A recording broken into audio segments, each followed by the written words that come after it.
అంటే ఇక్కడ మన ఆలోచనలు అనే దానికి ఈ లా ఆఫ్ అట్రాక్షన్ సిద్ధాంత ప్రకారం ఈ యూనివర్స్లో ప్రతిదీ కూడా ఒక ఎనర్జీ, అంటే శక్తివంతమైనది. Everything is energy. ఎనర్జీ అంటే ఏంటంటే ఎనర్జీకి ఒక ఫ్రీక్వెన్సీ ఉంటుంది. ఒక ఎనర్జీకి ఫ్రీక్వెన్సీ ఉంటుంది. అంటే మనం ఒక ఆలోచన ఈ విధంగా చేస్తే, కోరుకున్నది ఈ విధంగా ఉందనుకోండి, మనకి ఫ్రీక్వెన్సీని ఇక్కడికి పెంచాలి. ఇక్కడ పెంచితేనే దీన్ని మనం పొందగలుగుతాము.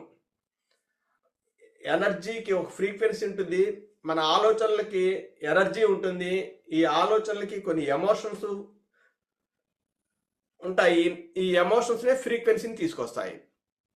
ఇది మనకు లా ఆఫ్ అట్రాక్షన్ చెప్పే సిద్ధాంతం అనమాట. సార్ ఏమన్నా అర్థమవుతుందా? ఒకసారి రెస్పాండ్ అవ్వండి.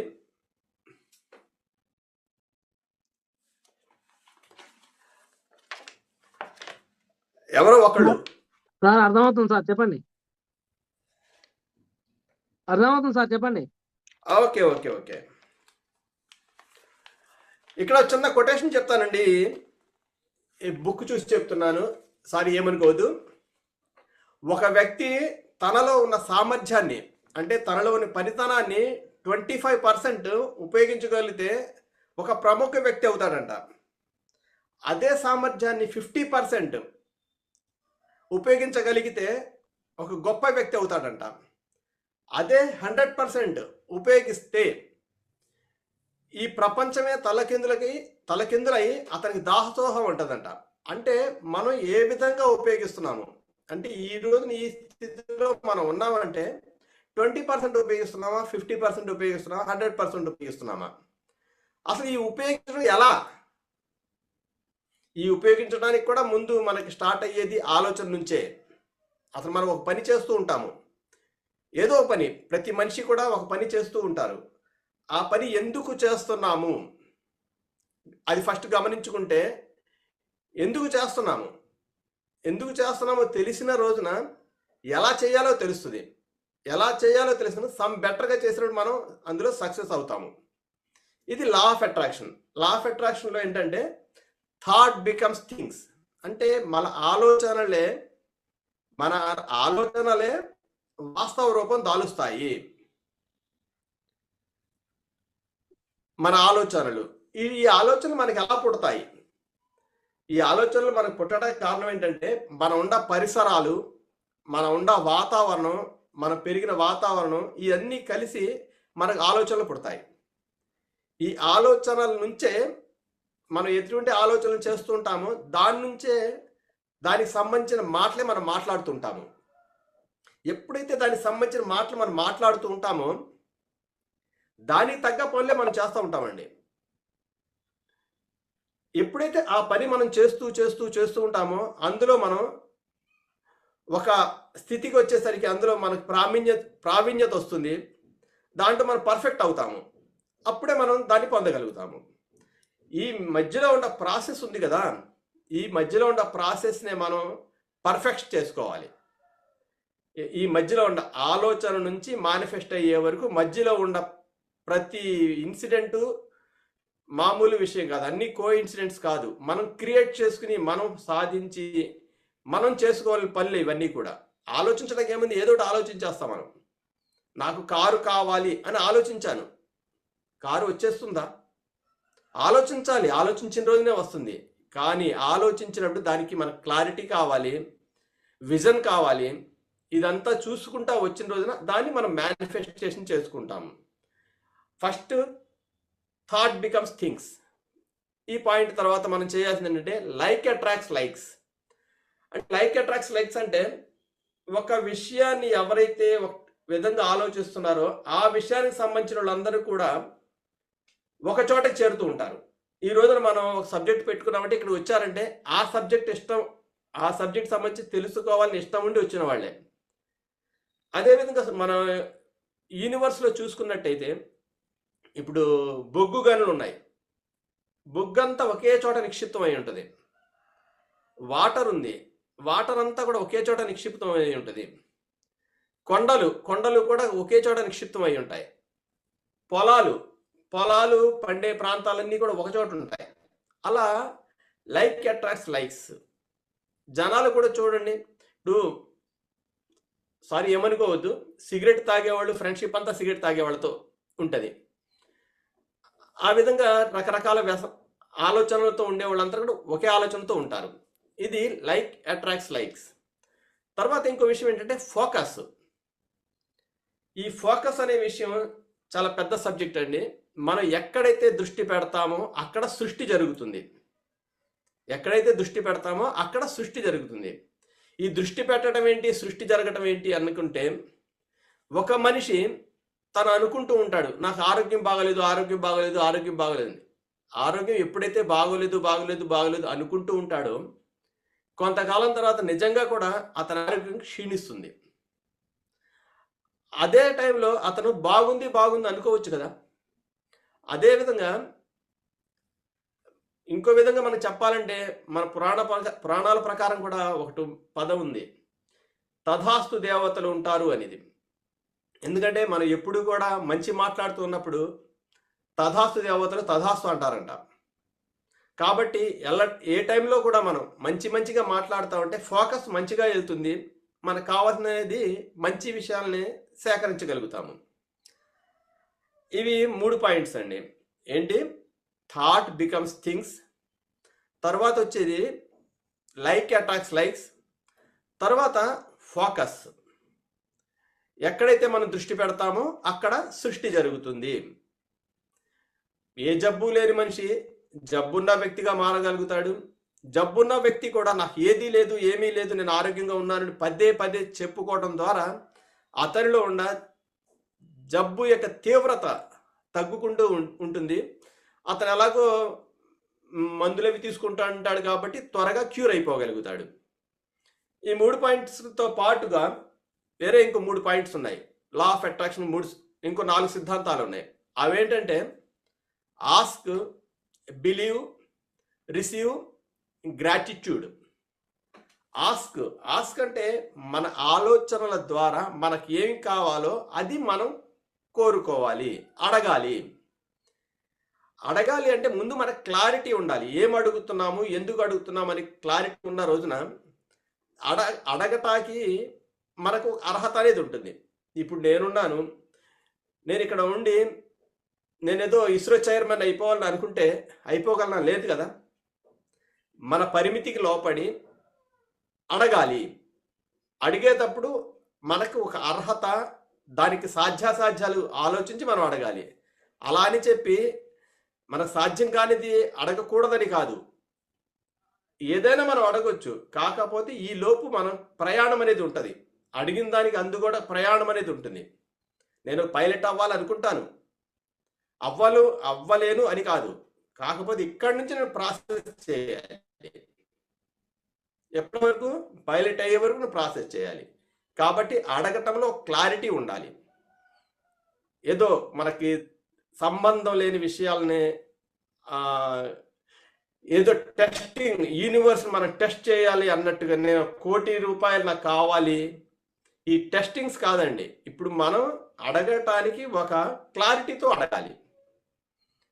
అడిగిన తర్వాత బిలీవ్ చేయాలి, నమ్మాలి. ప్రతి విషయం, జీవితం అనే ప్రతి విషయం కూడా నమ్మకం మీదే ఆధారపడి ఉంటుంది. జీవితం అనేది నమ్మకం మీదే ఆధారపడి ఉంటుంది.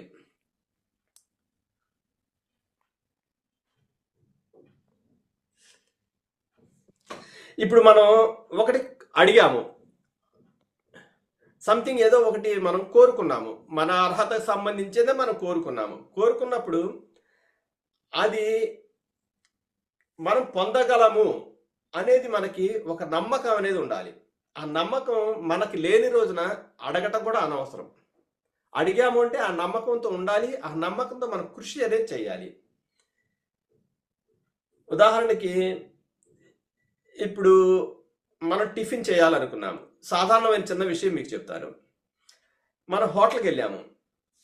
హోటల్కి వెళ్ళిన తర్వాత మనం ఏదో టిఫిన్ ఆర్డర్ ఇస్తాము. గారి లేదు, వడ లేదు, అట్టు ఆర్డర్ ఇచ్చాము. టేబుల్ మీద కూర్చున్నాము. ఆర్డర్ ఇవ్వడం జరిగింది. టేబుల్ మీద కూర్చున్నాము. కూర్చున్న తర్వాత మనకు నమ్మకం ఉంటుంది కదా, తీసుకొచ్చి ఇస్తాడు అనే ఒక నమ్మకం ఉంటుంది కదా. నమ్మకం లేకపోతే ఏం చేస్తాం, మనం లేచి వెళ్ళిపోతాం. అతను తీసుకొచ్చి ఏం చేస్తాడు? కాబట్టి నమ్మి మనం కూర్చున్న తర్వాత అతను కాసేపటికైనా తీసుకొచ్చి మనకిస్తాడు. ఇదే విధంగా యూనివర్స్ కూడా మనకి ఏం చేస్తుందంటే, మనం ఏదైతే కోరుకున్నామో సర్టెన్ టైం మనం నమ్మి దాని మీద వర్క్ చేస్తే అది మనం పొందగలుగుతాము. బిలీవ్ అన్నమాట. తర్వాత రిసీవ్ అంటే మనకి మెంబర్స్ ఎక్కువ లేరు కాబట్టి చాలా క్లుప్తంగా చెప్పుకుంటూ వెళ్ళిపోతున్నాను. ఇంకా దీని డెప్త్ చాలా ఉంటుంది. రేపు ఎల్లుండి 3 రోజులు కూడా మళ్ళీ మనకి 7కి మళ్ళీ క్లాస్ ఉంటుంది, అడ్వాన్స్డ్ క్లాస్ అనేది. అది కూడా ఫ్రీ క్లాసే. ఇంకా మీకు సంబంధించిన వాళ్ళు ఎవరైనా ఉంటే కనుక ఇంకా డెప్త్గా మెడిటేషన్, విజువలైజేషన్ సంబంధించి కూడా రేపు ఎల్లుండి 3 రోజులు క్లాస్ ఉంటుంది. రికమెండ్ చేయండి, వాళ్ళందరి గురించి జాయిన్ చేయించండి. తర్వాత ఇప్పుడు మనం చెప్పే పాయింట్ ఏంటంటే, third point receiving mode. First ask, believe, అడిగాము, వస్తుందని నమ్మాము, రిసీవ్ మోడ్లో ఉండాలి. రిసీవ్ మోడ్ అంటే ఏంటంటే, మనం అటు ఆర్డర్ ఇచ్చాము, వస్తుందని నమ్మాము, ఆ వచ్చే క్రమంలో మనం ఏదో పనుడు బయటికి వెళ్ళిపోయాం అనుకోండి, మనం పొందలేం కదా. ఆర్డర్ ఇచ్చి మనం పొందలేం కదా. ఇంకో ఉదాహరణ చెప్తాను మీకు. ఒక రైతు ఉన్నాడు, పొలమంతా చదును చేశాడు, అతనికి ఆలోచన వచ్చింది, మంచి పంట వేయాలనుకున్నాడు, చదును చేసుకున్నాడు, విత్తనాలు చల్లాడు, నీరు పోసాడు, ఎరువు వేశాడు, మంచిగా వస్తోంది.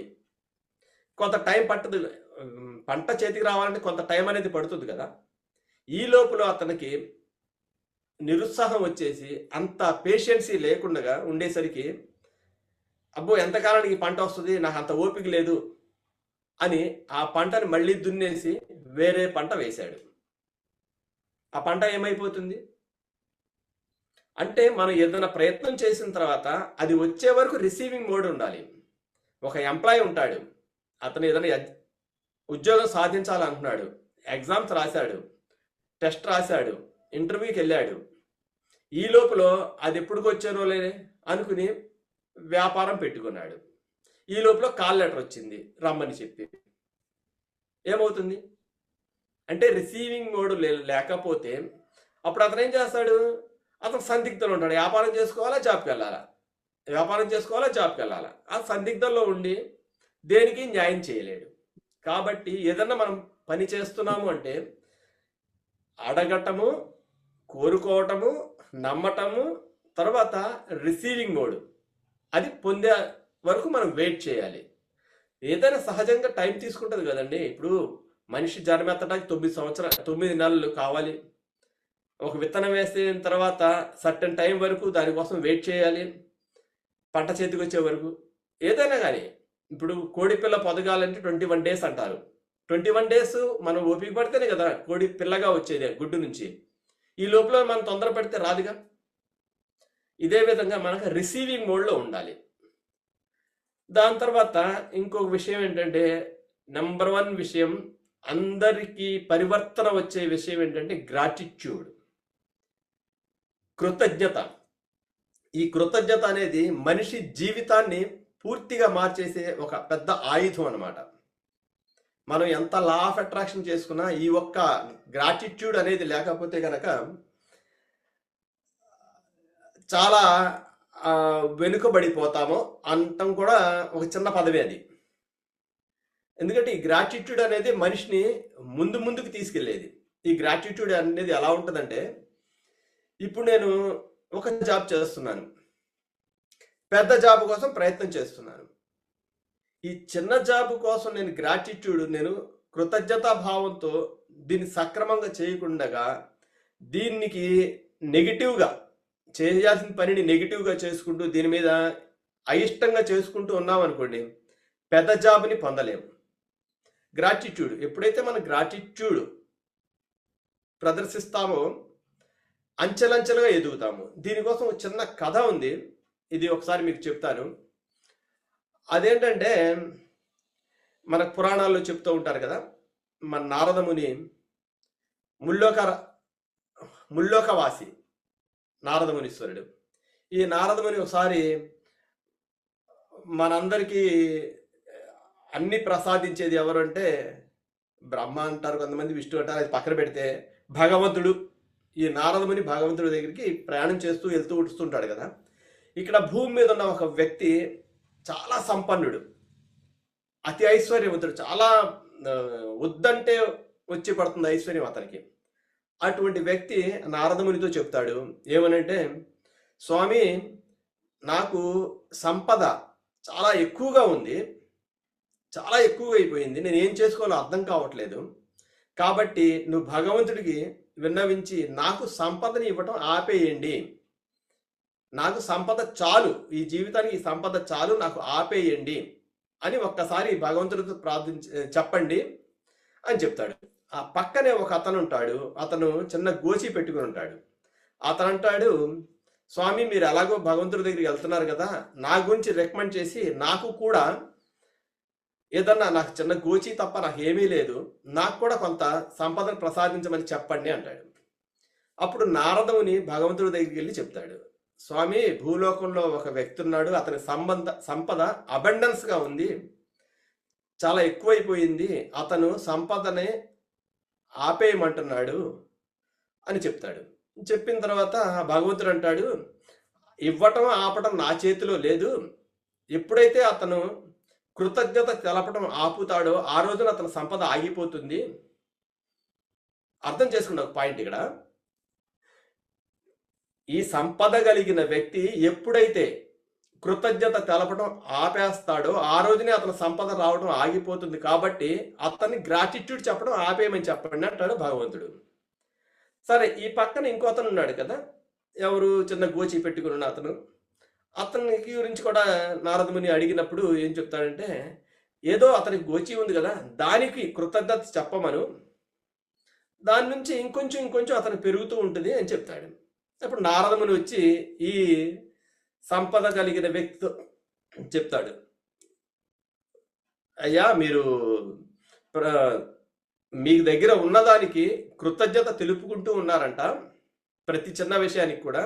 మీరు కనుక కృతజ్ఞత ఆపేస్తే మీకు సంపద రావడం ఆగిపోతుంది, మీకు ఉన్నదాంతో సంతృప్తి పడవచ్చు అంటే, స్వామి నేను అలా, నాకు ఉన్నదానికి కృతజ్ఞత చెప్పకుండా నేను ఎలా ఉంటాను, చిన్నదున్నా పెద్దదన్నా నేను కృతజ్ఞత చెప్పాల్సిన బాధ్యత నాకుంది, ప్రతిదాన్ని నేను కృతజ్ఞత చెప్తూనే ఉంటాను, నా ఊపిరి ఉన్నంత వరకు కృతజ్ఞత చెప్తాను అని చెప్తాను జరుగుద్ది. అప్పుడు నారదముని అంటాడు, కాబట్టి నువ్వు ఇలా కృతజ్ఞత చెప్పే కొద్దీ నీ సంపద పెరుగుతూనే ఉంటుంది, అది నీ ఇష్టం, నువ్వు ఆలోచించుకో అంటాడు. ఈ పక్కన ఉన్న గోచి కలిగిన వ్యక్తితో అంటాడు, అయ్యా నీకు ఈ చిన్న గోచియే ఉంది కదా, దీనికి భగవంతుడా నాకు ఇది ఉన్నందుకు, ఇది నాకు ఇచ్చినందుకు నీకు కృతజ్ఞత చెప్తున్నాను అని ఆ ఎంతవరకు ఉందో దాన్నే కృతజ్ఞత చెబితే నీకు దాన్ని మించి ఇంకా వస్తూ ఉంటుంది, ఇది భగవంతుడు నీకు చెప్పమన్నాడు అంటాడు. అంతలోకి ఆ గోచి ఉన్న అతను ఏమంటాడంటే, ఏంటి ఈ చిరిగిన గోచికి నేను కృతజ్ఞత చెప్పాలా, లేకపోయినా పర్వాలేదులే, ఈ చిరిగిన గోచికి కూడా నేను కృతజ్ఞత చెప్పాలా అంటాడు. అంటే చూడండి మనిషి మైండ్ సెట్ ఎలా ఉంటుందో ఇక్కడ ఎప్పుడు కూడా. అందుకనే ఇప్పుడు మీకు ఇందా ఫస్ట్లోనే చెప్పాను నేను ఏమని, కృతజ్ఞత ఇది చాలా పెద్ద సబ్జెక్టు, మనిషిని అంచెలంచెలుగా పైకి తీసుకెళ్లే ఒక మార్గం, నిచ్చెన ఈ కృతజ్ఞత అనేది. ఇది మనకి లా ఆఫ్ అట్రాక్షన్లో ఒక భాగం అన్నమాట. కాబట్టి ఈ గ్రాటిట్యూడ్ అనేది కూడా చాలా పెద్ద సబ్జెక్టు. ఇప్పుడు లా ఆఫ్ అట్రాక్షన్లో మెయిన్ పాయింట్స్ అనేది చెప్పడం జరిగింది. ఇందులో ఇంకొకటి ఉంటుంది విజువలైజేషన్, అంటే సబ్ పార్ట్స్ అనమాట. విజువలైజేషన్ అని టెక్నిక్స్ చాలా ఉంటాయి, వాటర్ బాటిల్ టెక్నిక్స్ అని, విజువలైజేషన్ అని, మెడిటేషన్ అని, ఇవన్నీ చాలా ఉంటాయి ప్రాసెస్ కోసం. అంటే మనిషి జీవితాన్ని మెరుగుపరచడానికి కావలసిన ఆయుధాలు అన్నమాట ఇవన్నీ కూడా. ఇప్పుడు విజువలైజేషన్ సబ్జెక్ట్కి వస్తే ఏంటంటే, మనం ఇప్పుడు అనుకున్నాం కదా, ఏమని అడిగాము, నమ్మాము, పొందటానికి సిద్ధంగా ఉన్నాము, కృతజ్ఞత తెలుపుతున్నాము. ఈ ప్రాసెస్లో మనం విజువలైజేషన్ చేసుకోవాలి. ఏంటంటే అడిగాము కదా, ఏది ఒక ఉద్యోగం గురించి అడిగాము, లేదు కొంత ఒక కారు కొనాలని అడిగాము, ఆ కారు పొందినట్టుగా మనం విజువలైజేషన్ చేసుకున్నప్పుడు ఏంటంటే మన ఆలోచనలకి ఒక ఎమోషన్ బాండింగ్ వస్తుంది. ఎమోషనల్ బాండింగ్ వస్తుంది. ఈ ఆలోచనలు ఎమోషన్స్తో జత కడతాయి. ఎప్పుడైతే ఈ ఎమోషన్స్తో జత కడతాయో వైబ్రేషన్స్ వస్తాయి. వైబ్రేషన్స్ రిలీజ్ అవుతాయి అన్నమాట. ఆలోచనకి ఎమోషన్ జత అయితే, ఎమోషన్స్ అంటే ఏం లేవండి మనకి. ఇప్పుడు ఆనందం, సంతోషం, దుఃఖము, బాధ, ఇవన్నీ కూడా ఎమోషన్స్. అవి రేపు సబ్జెక్ట్లో వస్తాయి. ఎమోషన్స్ అనేది, ఈ ఎమోషన్స్ అనేది ఏంటంటే, ఇప్పుడు మనం ఒకటి పొందాము అనుకున్నప్పుడు మనలో ఎమోషన్ ఎలా ఉంటుంది? ఆనందం, సంతోషంగా ఉంటుంది కదా. ఈ ఆనందం, సంతోషంలో ఉన్నప్పుడు మనలో ఉండే వైబ్రేషన్స్, ఈ వైబ్రేషన్స్ అనేవి ఏంటంటే యూనివర్స్లో రిలీజ్ అవుతాయి. ఈ వైబ్రేషన్స్ మీన్స్ ఎనర్జీ. ఈ ఎనర్జీ యూనివర్స్లో రిలీజ్ అయినప్పుడు ఈ యూనివర్స్లో మనకి కావాల్సిన వస్తువు ఎక్కడ ఉందో ఆ ఎనర్జీ లెవెల్స్కి ఈ వైబ్రేషన్ చేరతాయి. అర్థమైందా? ఇప్పుడు మనకు ఒక కారు కావాలనుకున్నప్పుడు ఆ కారు ఈ లెవెల్లో ఉన్నప్పుడు మన ఎమోషన్స్, మన థాట్స్, ఎమోషన్స్లో ఎప్పుడైతే వైబ్రేషన్ లెవెల్స్ పెరిగినాయో ఈ వైబ్రేషన్ ఇక్కడ మ్యాచ్ అయితే, ఫ్రీక్వెన్సీ ఇక్కడ మ్యాచ్ అయితే ఇది మన జీవితంలో మేనిఫెస్టేషన్ అవుతుంది. ఇక్కడ మనకి చెప్పే సబ్జెక్ట్ ఇదన్నమాట. ఇక చాలా మెంబర్స్ చాలా తక్కువ ఉన్నారు కాబట్టి చాలా తొందరగా కంప్లీట్ చేయటం అనేది జరిగింది. రేపు సాయంత్రము, ఎల్లుండి సాయంత్రం 7 గంటలకి, మూడో రోజున కూడా 3 రోజులు 7 గంటలకు క్లాసులు ఉంటాయి. మీ వాళ్ళకి చెప్పండి, ఎక్కువ మంది వస్తే